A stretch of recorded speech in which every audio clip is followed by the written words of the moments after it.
আসসালামু আলাইকুম everyone, welcome to my YouTube channel Shubhas vlog. আর আজকের ভিডিওতে আমি আপনাদের সাথে শেয়ার করব আমি কিভাবে আমার আউটফিটের সাথে হিজাবের কালার ম্যাচ করি। তো আমি আমার আউটফিটের সাথে হিজাবের কালার ম্যাচ করার ক্ষেত্রে কিছু জিনিস মাথায় রাখি।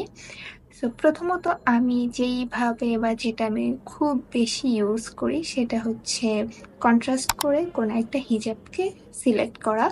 যেমন আমি আজকে আমার এই শার্টটা ইয়েলো, বাট এটার যে এমব্রয়ডারিটা আছে সেটা কিন্তু পিঙ্ক টাইপের, এই জন্য আমি এরকম একটা হট পিঙ্ক টাইপের হিজাব এটার সাথে পেয়ার আপ করেছি। সো এটা খুবই ইজি একটা মেথড। আর আই থিঙ্ক এরকম কন্ট্রাস্ট করে হিজাব চুজ করলে সেটা খুব ভালো যায় আউটফিটের সাথে। বাট মাঝে মধ্যে সব সময় এই থিওরিটা কাজ করে না। মাঝে মধ্যে আমি যেই জিনিসটা ফলো করি সেটা হচ্ছে আমার ড্রেসের প্যান্টের সাথে ম্যাচ করে হিজাবটাকে সিলেক্ট করি। সো যদি প্যান্টের কালারটা সলিড কালার হয় সেটা হতে পারে কোন pink colour, off white colour অথবা অন্য যে কোনো colour, black colour, blue colour, তাহলে আমি আমার হিজাবটাকে ওই কালারের পরি। অ্যান্ড থার্ডলি আমি যে জিনিসটা মাথায় রাখি, অনেক কালারের ড্রেসই আছে যে কালারের হিজাবগুলো একটু রেয়ার হয় বা ওই কালারের হিজাব হয়তো আমার কালেকশনে নেই। সেক্ষেত্রে আমি যেটা করি, আমি যে কোনো একটা নিউট্রাল শেডের হিজাব পরি যেটা ওই কালারের সাথে বেশ ভালো যায়।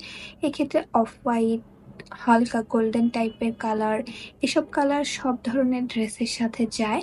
তো এসব কালার আপনারা চাইলে সিলেক্ট করতে পারেন। তো যেসব কালার একটু ইউনিক থাকে ওইসব কালারের সাথে আমি এরকম টাইপের কালারের হিজাব সিলেক্ট করি। অ্যান্ড ফোর্থলি মানে যে জিনিসটা করি সেটা হচ্ছে, অনেক সময় দেখা যায় না আমাদের ড্রেসের সাথে হয়তো প্যান্টের কালারটা আলাদা।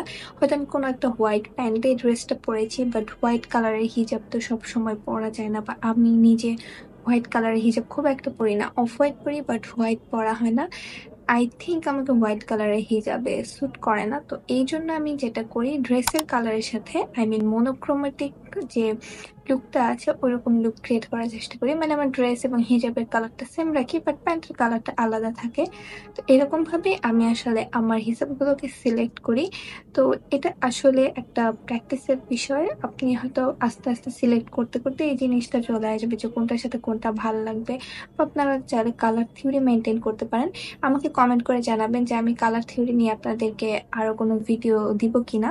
তো আজকের ভিডিও এই পর্যন্তই। হোপফুলি আমার আজকের ভিডিও আপনাদের কাছে ভালো লেগেছে। আল্লাহ হাফিজ।